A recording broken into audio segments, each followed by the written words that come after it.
Seja muito bem-vindo a mais um episódio do Desbloqueando Salesforce, um podcast onde a gente conversa sobre como desbloquear o potencial do Salesforce na tua empresa e passar a faturar mais ainda, né? Se tu não me conhece, eu sou o Rafael Dalla e tô aqui com o nosso especialista em Salesforce, Ariel Dornelles. E aí, Ariel, belezinha? E aí, Dalla, tudo certo? Tudo numa boa? Bora pra cima. Se tu viu o episódio anterior, tu entende que o nosso cenário tá um pouco diferente aqui em função da catástrofe que a gente tá vivendo aqui no Rio Grande do Sul, que o escritório da SR lá foi afetado, uma boa parte dele lá, não o escritório em si, mas aonde fica a sede da SR foi afetada, tá embaixo d'água, metros de água no térreo lá, né, Ariel? E a gente resolveu seguir mais ou menos a mesma pauta que a gente tinha feito sobre os principais erros que o admin Salesforce comete. A gente resolveu agora mudar esse chapéu e trazer os principais erros que o desenvolvedor Salesforce comete na hora de fazer o desenvolvimento ali, a integração do Salesforce. Então, já queria começar direto com a primeira pergunta ali, Ariel. A primeira pergunta é bem simples. Qual o principal erro que o desenvolvedor comete na hora de desenvolver ali, integrar, fazer essa integração de Salesforce e essa parte toda de plugar ali o Salesforce? Uhum. Boa. A gente elencou aqui vários erros, tá? Eu acho que alguns 15 erros. Não digamos que um seja mais grave que o outro, necessariamente, eles não estão priorizados, mas são erros mais comuns ali que a gente, com a nossa experiência aí de diversos projetos que a gente atua, às vezes vê o próprio cliente metendo a mão na massa ali no Salesforce, tentando resolver, programar as coisas, ou outras consultorias, outros desenvolvedores, a gente acaba vendo muita coisa, né? Então, a gente elencou aí os mais comuns, aí, o que a gente mais vê no dia a dia. E o primeiro deles é o uso ineficiente do SOQL, tá? Que é a consulta do banco de dados, ou assim, más práticas de uso do SOQL. O principal problema nesse cenário é constante de ver, é o SOQL estar dentro de laços de repetição. O que isso quer dizer? Isso afeta muito a questão que a gente fala o tempo todo dos limites de governança. Uhum. Dentro de uma transação no Salesforce, eu tenho um limite de 100 SOQLs, que são consultas ao banco de dados na mesma transação. Então, por exemplo, dá um exemplo, eu cliquei num botão para emitir um boleto. Aí ele começa a transação, no clique do botão, ele chama a classe Apex, ele chama um método que vai rodar por baixo dos panos e vai, sei lá, chamar, emitir um boleto, fazer um download, enviar por e-mail, alguma coisa assim. Durante todo esse processamento eu posso fazer no máximo 100 consultas SQL por questões de boa manutenção dos ambientes ali, dos servidores. E aí, nesse cenário, é muito comum o desenvolvedor mais iniciante ali, ele colocar uma consulta dentro de um laço de repetição. Então, por exemplo, eu estou fazendo uma ação que envolve 150 leads do meu CRM ali. Eu quero atualizar 150 leads com alguma informação que eu tenho que buscar de outro registro. Então, para eu buscar de outro registro, eu preciso de uma consulta, um SOQL. E aí ele coloca, para cada um dos 150 leads, busque tal informação. Acabou. Aí é fato que vai dar erro. Entendeu? Inevitável. Vai dar um erro em produção, até antes, né? Se ele fizer um teste correto ali, isso pode já ser um indicativo de problema. Mas pior ainda é quando acontece em produção, né? Então esse é o disparado, assim. O mais comum. E normalmente o pessoal é um nível bem iniciante, assim, de erro, sabe? O pessoal que está começando não tem dimensão desses limites de governança e acaba colocando... E também não tem dimensão de como que funciona a linguagem de programação quando vai consumir os recursos computacionais. Eles acabam não utilizando essas boas práticas e aí caindo nesse erro de SOQL dentro de laços. Show. Um parênteses, ó, rapidinho aqui. Caso não tenha visto o episódio anterior, a gente está gravando aqui direto da casa do Ariel, esse podcast, de uma forma um pouco mais amadora, só para a gente não deixar sem a gente produzir esse conteúdo que estava vindo bem ali, o pessoal estava gostando bastante. Então pode ser que aconteça de ter um latido de cachorro, ter um barulho de carro passando. Bem, a prioridade aqui é a gente conseguir manter essa continuidade de conteúdo necessária, e quando a gente conseguir melhorar a qualidade por aqui, a gente vai melhorar, belezinha?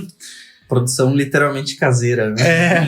É o home office, Estamos aqui do home office do Ariel. Mas, cara, e se a gente fosse pro próximo, qual é o próximo erro comum, assim? Tá, até antes de entrar no próximo, tem um que entra na mesma linha do SOQL, que é o DML. Qual a diferença? O SOQL é o Search Object Query Language, se não me engano. É quando eu faço consultas nas tabelas do Salesforce, tá? Dos objetos Salesforce. E o DML é o Data Manipulation Language. Então é quando eu tenho que manipular um dado, fazendo a tradução literal. Então, por exemplo, nesse mesmo cenário do lead, eu tenho que atualizar uma informação de um lead a partir de uma outra informação que eu tenho que fazer uma consulta. Do mesmo jeito que no SOQL eu cometo o erro lá, por exemplo, de colocar ele dentro de um laço de repetição, eu posso fazer a mesma coisa no DML. No momento que depois eu obtive a informação, e aí eu atualizo no registro do lead, quando eu vou dar um update ou cadastrar um novo, fazer um insert de um novo registro, ele conta como um DML. Então, e o DML também tem limites dentro de uma transação que, se não me engano, é 150. Então, é um pouquinho maior do que o SOQL. E é a mesma coisa. Então, se eu estiver manipulando 160 leads e colocar para atualizar um a um, ele vai dar problema. E um erro muito comum, até daí puxando o próximo, até não tá na ordem aqui do que eu tinha pensado. Mas tá na ordem lógica. Tá numa ordem lógica. É que daí é a questão de não testar corretamente o código. Esse é um erro muito comum. Assim, acho que a gente até já falou um pouco no episódio anterior lá do admin, que o pessoal faz muito teste pra burlar, sabe? Aquele teste fake só pra botar cobertura de código, né? Ele não testa nada. Então, que nem eu dei o exemplo lá do somar, subtrair, alguma coisa assim, né? Que daí eu tinha 1 mais 1 tem que dar 2. Então, o meu teste tem que, quando eu passo 1 no parâmetro lá de soma, no método de soma, e passo 1, né, em cada um dos parâmetros, ele tem que me retornar 2. Eu tenho que criar um teste que vai verificar isso, porque se alguém troca o operador de mais para menos, vai dar 0. E aí, se meu teste não tá validando isso, ele vai dizer que tá certo. Só que eu inverti a lógica, basicamente. Só que tem outras práticas de teste também que são muito importantes, que é a boa prática da Salesforce é sempre fazer assim, tu tem que ter o teste lógico para dizer o teste que soma 2 valores tem que validar que está somando esses 2 valores, mas eu também posso daqui a pouco ter um registro dizendo assim, a boa prática que o Salesforce traz é sempre faça testes quando tem DML, SOQL, essas questões, mas na verdade no geral é sempre uma boa prática é fazer testes bulkificados, testes em massa. O que isso quer dizer? É eu estressar o meu código para ver se ele performa bem. Então, cara, eu vou fazer nessa questão, eu tenho um método que atualiza um campo no lead. Aí eu recebo um lead, eu recebo esse lead no meu método ali, eu faço o processo que eu tenho que processar e daí atualizo esse lead. Aí o cara cria um teste unitário passando um lead, só que a ideia é que o teu método sempre trabalhe com listas. Não necessariamente receba só um lead, ele possa receber ou um lead, ou 50 leads, 100 leads, 200 leads. Então o teu método tem que estar preparado para sempre receber um conjunto de registros e não um registro único. Entendi. E aí o teu teste unitário, ele vai fazer esse teste. Então eu posso... Porque dentro de uma lista, na programação, eu posso passar um registro ou eu posso passar 100 registros. É a mesma coisa. Sim, dá na mesma. Dá na mesma. Entendi. E aí quando eu for fazer o teste, a ideia é sempre criar um teste unitário estressando com quantidade de registros. Então ao invés de fazer um teste unitário que mande um lead, eu vou criar 100 leads e vou mandar lá pro teste, roda o código do teste, do método, nessa lista de leads aqui. Então, um número bom que eu falo pro meu time é sempre colocar acima de 100, porque daí começa a estourar os erros de SOQL. Né? Então, coloca 101 leads, ou você tem que atualizar 151 leads, porque se o teu código não tá bem escrito com aqueles erros que eu comentei anteriormente, o teu teste vai falhar. E aí tu vai olhar no detalhe do teste, ele vai dizer ali, too many SOQLs. SQL Operations, alguma coisa assim. Ele vai dizer, cara, tu executou muitos SQLs, teu código não está otimizado com as boas práticas. E quando em produção, cara, aí tu vai ficar muito suscetível ao erro. Tipo, se em produção alguém processou 20 leads, não vai dar problema. Mas se alguém for processar 150, já era. Vai estourar, vai dar erro e aí a pessoa não vai conseguir usar. Ariel, uma pergunta bem de amador, assim. E se tu não quiser botar dentro do podcast essa minha pergunta, pode não botar.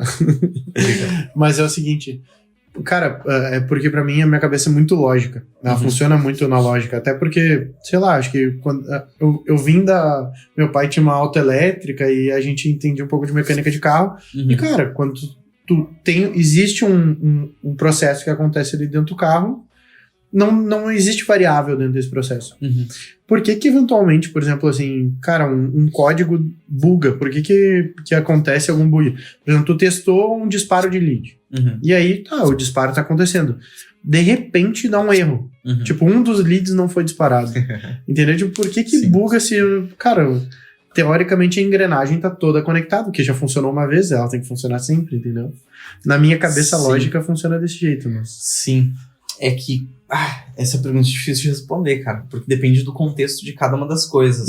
Se for colocar dentro dos seus forces, mas na linguagem de programação como um todo, é que não é um bloco que sempre vai se repetir. Eu tenho ramificações, eu tenho caminhos que podem seguir. Então, por exemplo, e normalmente, cara, o código ele reflete a complexidade dos negócios, sabe?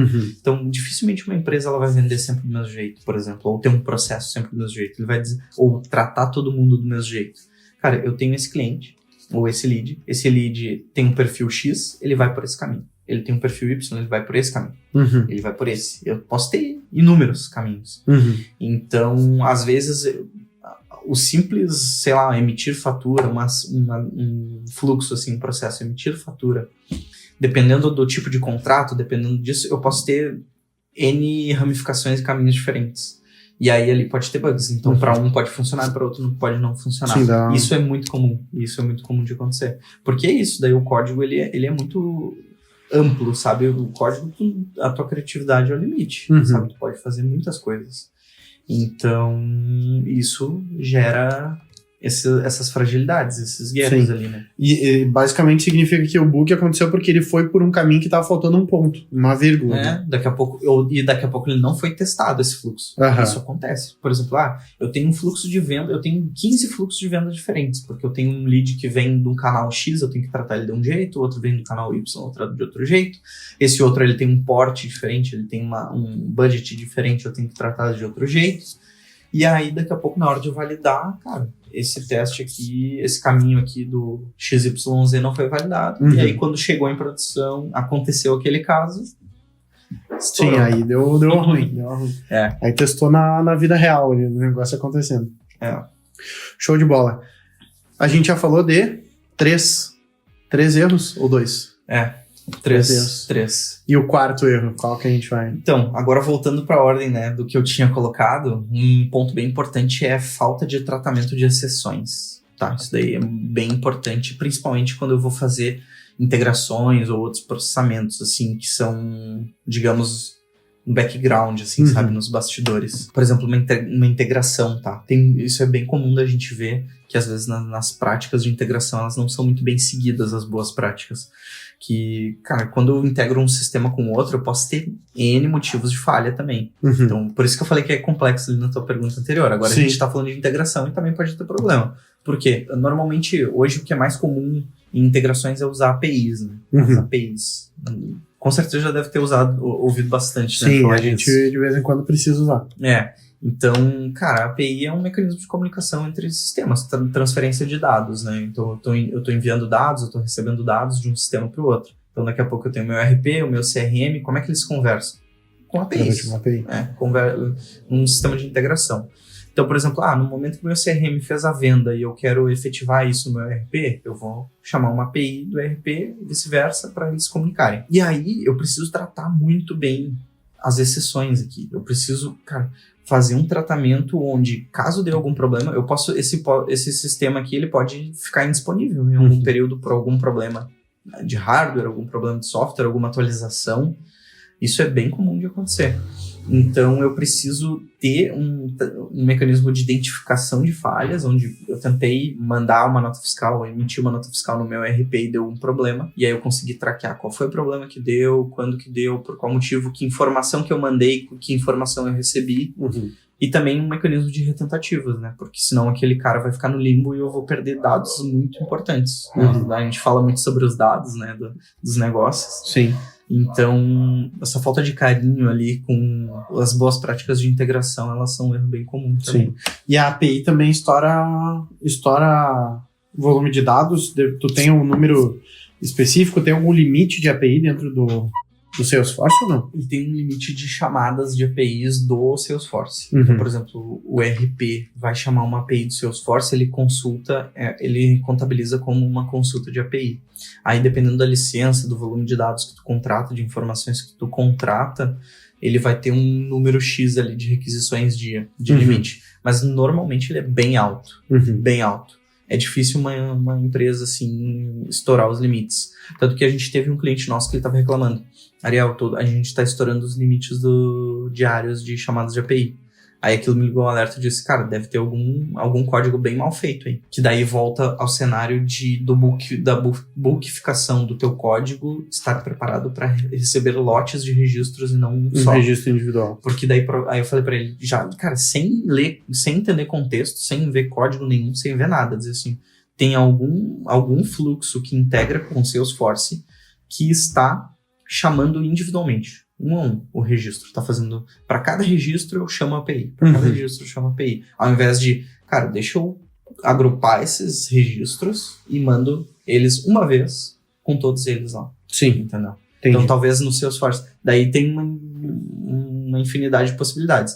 De repente, no Salesforce, eles criaram um método para o sistema externo consumir que só manda só recebe eu só recebo um lead, por exemplo. Uma conta, um pedido, sei lá.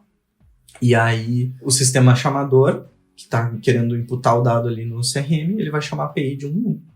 Aí já é um motivo suficiente, dependendo do volume. Sim, para travar. Já estoura. Entendi. Cara, show de bola. E justamente isso daí traz um dos erros que tu tinha anotado ali antes também, que é a má organização do código. O que é a má organização do código efetivamente, assim, para conseguir resolver esse problema? Boa.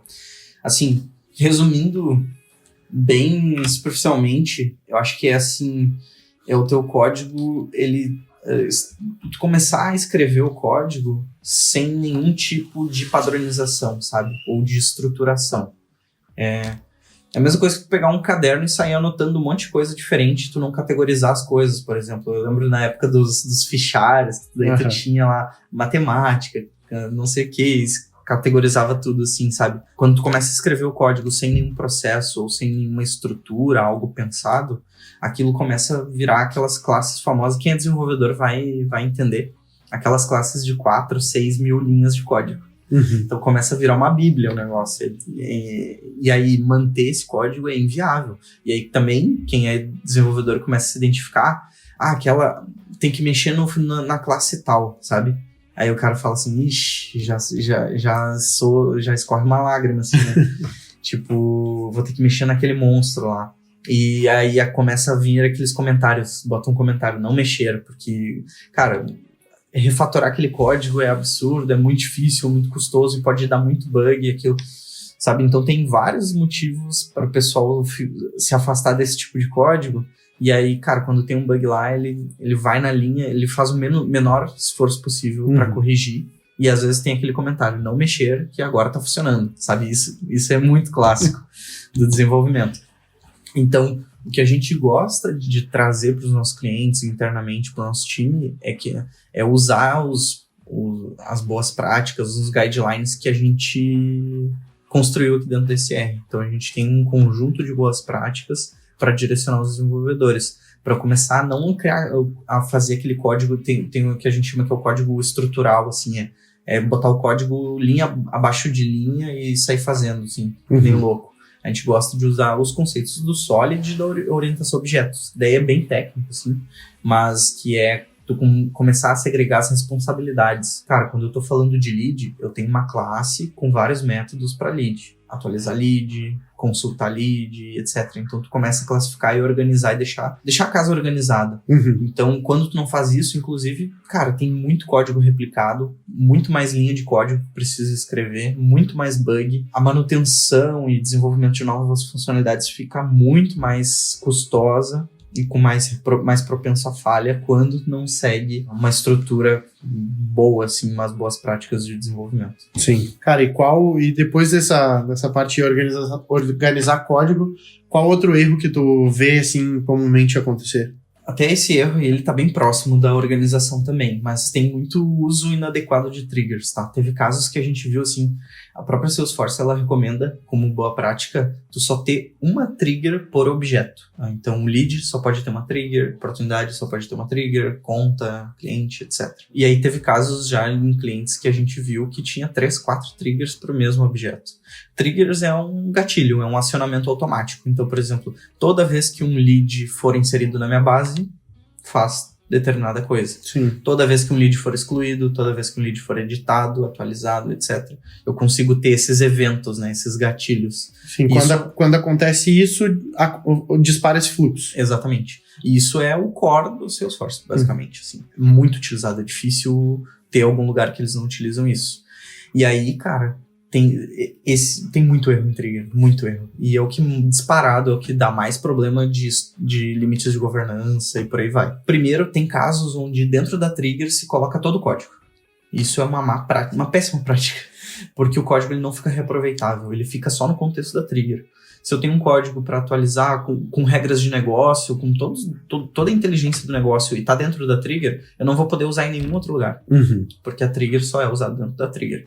E aí tem uma prática, daí vai muito com muitas coisas que a gente já falou, com essa questão de má organização do código, de eu não usar uns padrões e os guidelines corretos. Se eu fizesse no caminho correto, eu pegaria essa lógica de negócio que está dentro da trigger e colocaria numa classe onde eu poderia reaproveitar em qualquer lugar.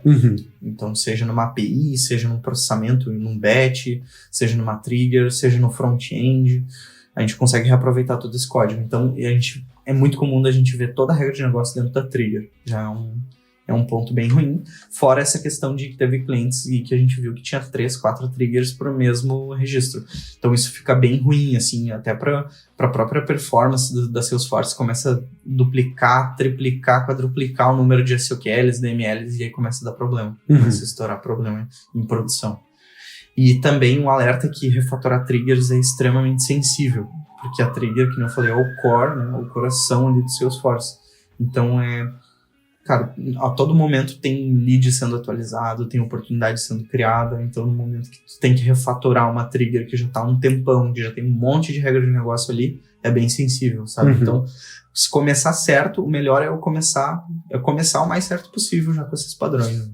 Show de bola. Cara, eu me lembro que tu escreveu na lista também sobre hard coding. O que acontece de erro? Eu não sei nem o que é hard coding, mas o que é que acontece de erro sobre hardcode, se puder dar um briefingzinho do que é pra eu entender o que tu vai me responder. Tá, cara, hardcoding é uma das práticas mais comuns que a gente vê aí no dia a dia, e eu considero assim também um nível iniciante de erro, tá, mas que é muito comum de acontecer, que é tu fixar valores dentro do teu código. Então, por exemplo, tu cria um registro, um objeto no Salesforce, ele gera um ID, um identificador único daquele registro.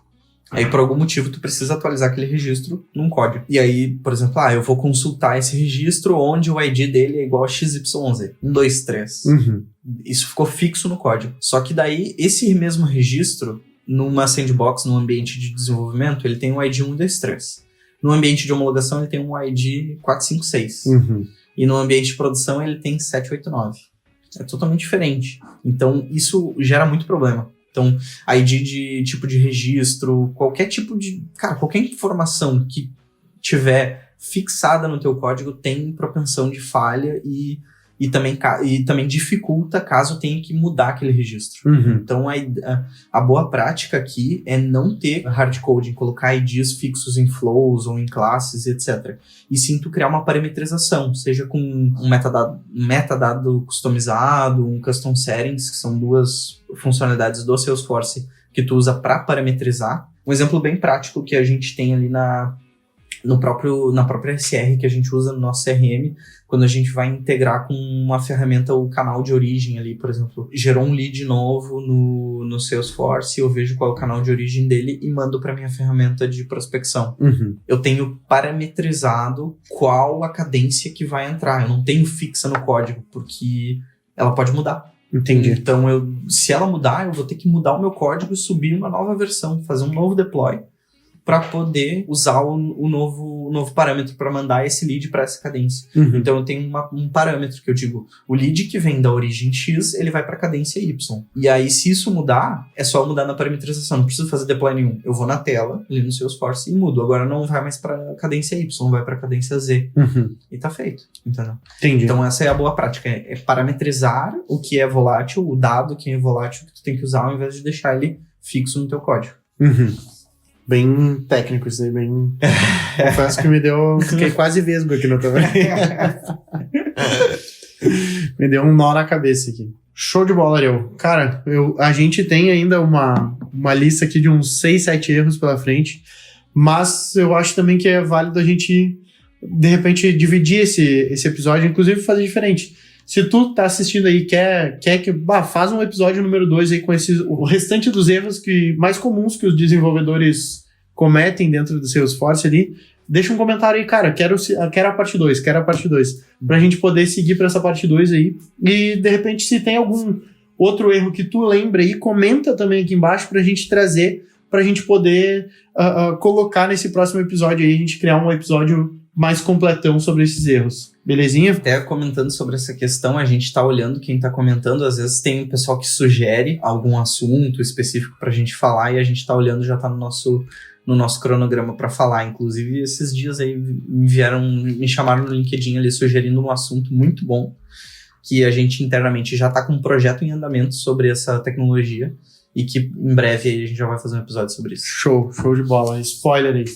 E se tu curtiu esse episódio até aqui, lembra de deixar teu like, se inscrever no canal, favoritar no Spotify ou onde tu tá ouvindo esse podcast aqui. Lembrar de deixar o teu comentário e como é que faz se quiser entrar em contato contigo, Ariel, e com a SR. Eu sou mais ativo a fins de negócios ali, Salesforce no LinkedIn, Ariel Dornelles, mas eu também tô no Instagram, @Ariel Dornelles, eu tenho ainda o @Ariel Salesforce, eu ainda tô vendo como que vai ficar tudo isso. E a SR é @srconsulting.io e o site também, srconsulting.io. Se tiver alguma dúvida, alguma questão, só entrar em contato com a gente aí. Show de bola. Fechou? Um abração então e até o próximo episódio. Valeu!